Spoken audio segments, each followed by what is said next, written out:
welcome back to my channel. My name is Juliet, a Pearson test of English tutor, in case you're new here.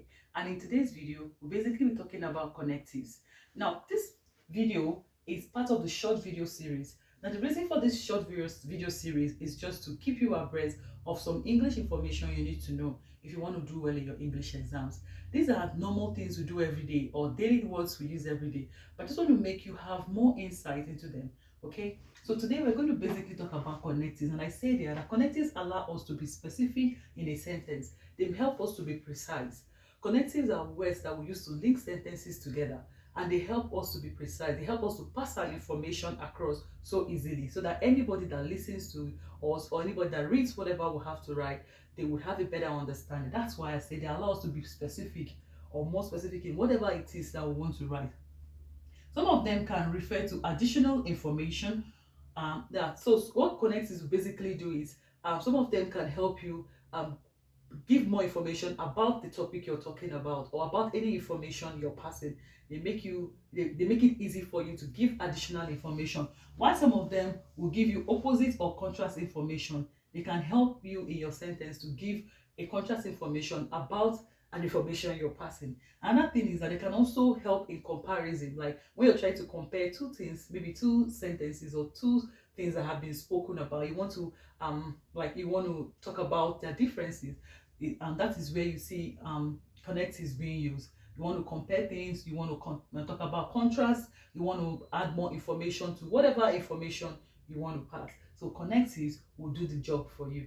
Now let's just take some examples.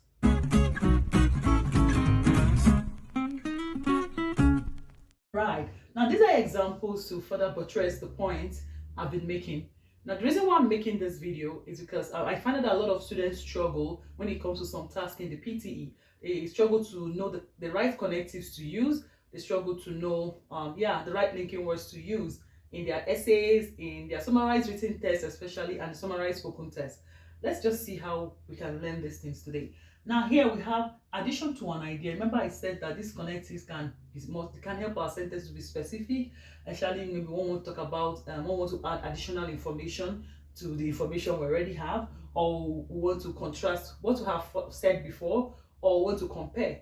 Now for this one, these are examples of when you want to have when you want to add more things to the information you already have. Now this is not an exhaustive list, like I would always say in all my videos. There are several of them, but these ones are the most common ones.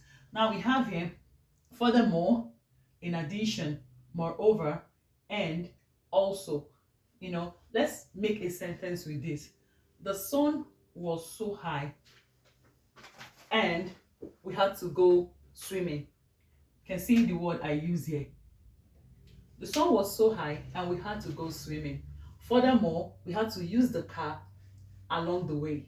We had to use a taxi along the way. So you can see the sun was so high and we had to go swimming is an information. Now I'm not saying furthermore, we had to book an Uber to take us to the eatery after swimming. I gave an example which I'm still going to explain more. The sun was so high and we decided to go for swimming.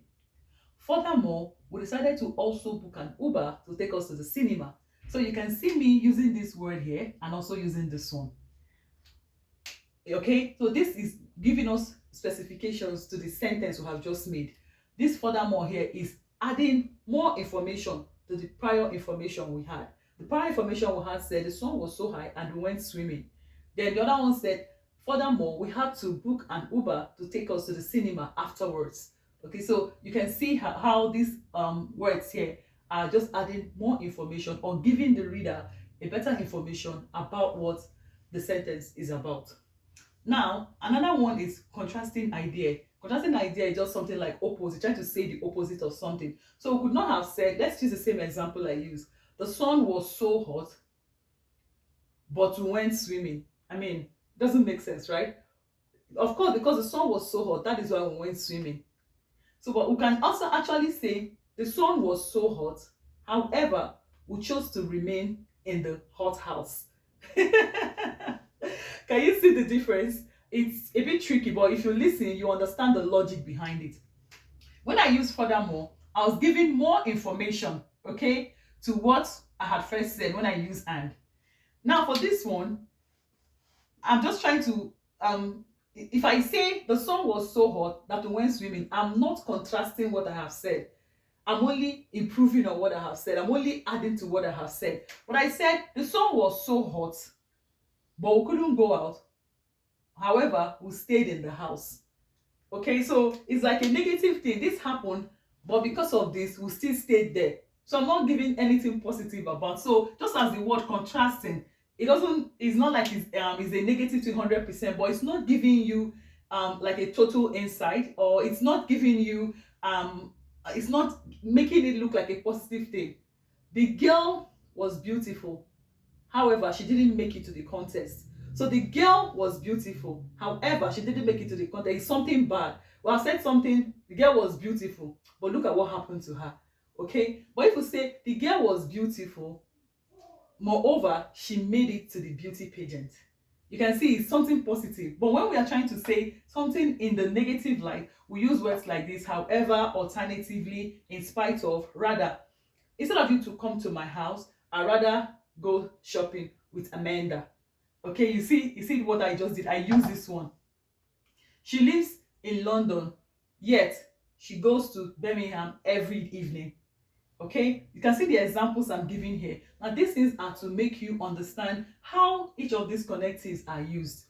It's very easy, straight to the point, so that when you write those essays, when you write those summarizing tests, you don't make mistakes. This is not an exhaustive. There are many more of these connectives, but I chose to talk about these few ones here because they are the ones that we frequently use. So when you want to use yet or but or rather or moreover in any of those sentences you're trying to put together, okay, remember these things I'm teaching you today. Remember when to use to use furthermore, in addition, moreover, and the rest of them. Also remember when to use however. I mean, there was someone I was teaching one that he kept using however, and the things were not adding up. Okay, so I had to say, oh no, I have to teach you how to use this, and he picked up, and he's doing very well here. So I'm teaching it here today so that everybody can pick up. You know when to use these words. I'm going to take the other one on comparison, yeah, and then we'll see how that goes. Okay, so these are other examples of when you want to use comparison, okay, connectives that show you that you're comparing information or you're comparing things. So you can see this one here equally. On the other hand, same way in comparison. Okay, so we'll say something like Arsenal plays lovely football, same way as Brazilians. Yeah. Yeah, does that make sense? So you can also say Arsenal plays lovely football.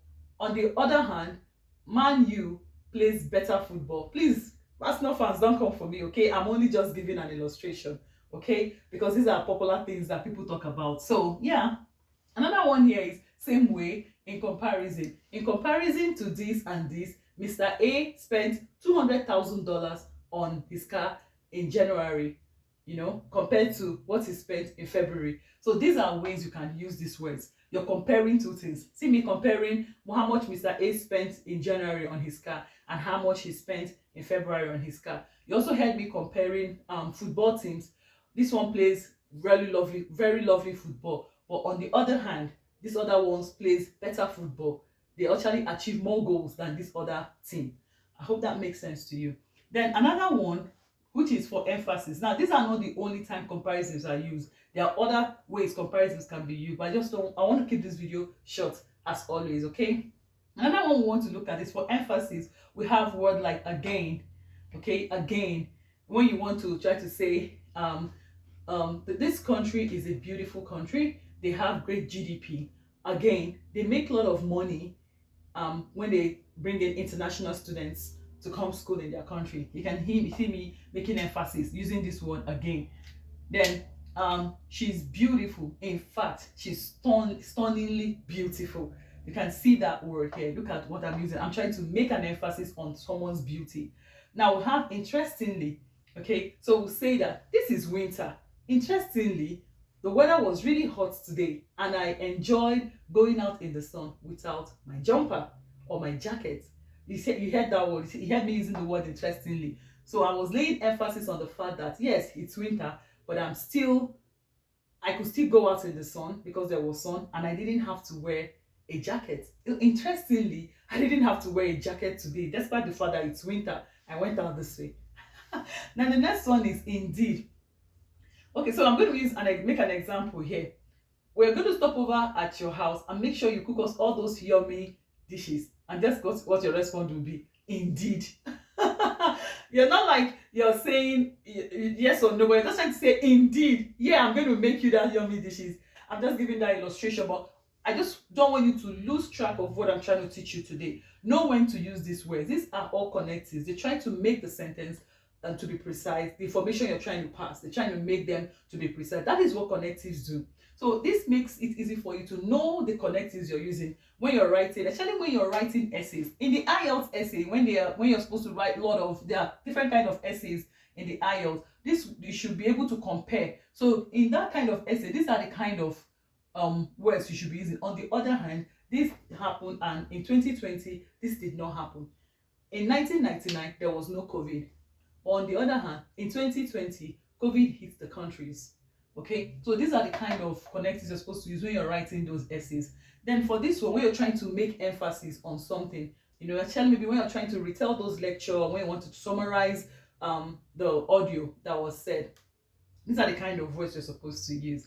I hope this will help you as you do your PTE exam or even your IELTS exam. These are interesting things that can help you get good scores, because you're not just being assessed for just talking. I mean, you're assessed generally for everything that they expect you to know as a migrant or a student.